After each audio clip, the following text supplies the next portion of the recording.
let's recap our findings. First of all, we discovered that there is a very strong correlation between loudness and energy. This is most likely because energy takes loudness as an argument in the Spotify API.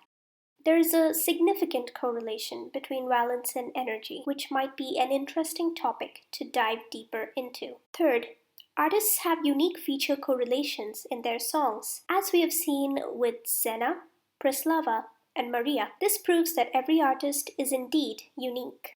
Fourth, Xena has more vocals compared to Desi, which could be a contributing factor to Xena's popularity as compared to Desi. Fifth, these artist-specific qualities in solo songs can be used for an artist classification model. Sixth, there are significant changes in the features over time.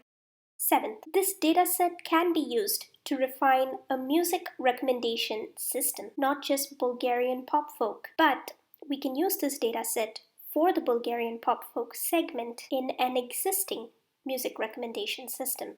Eighth, the duration reduced in the latest songs while maintaining the industrial standard, which is around 330. Ninth, the songs fall into two main subcategories under tempo, that is high tempo, which is greater than 125 beats per minute, and low tempo, which is less than 125 beats per minute.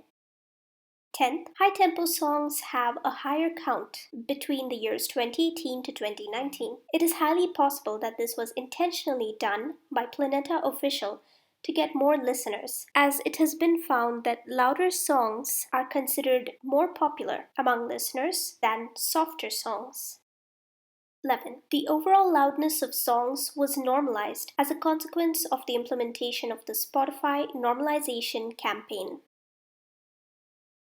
I hope that you benefited from today's EDA and that you enjoyed it. If you would like to connect with me on social media, just Google my name or look for @Vinita Sopersetti on Facebook, Medium, and Quora. On Twitter, my Twitter handle is Vinita Official.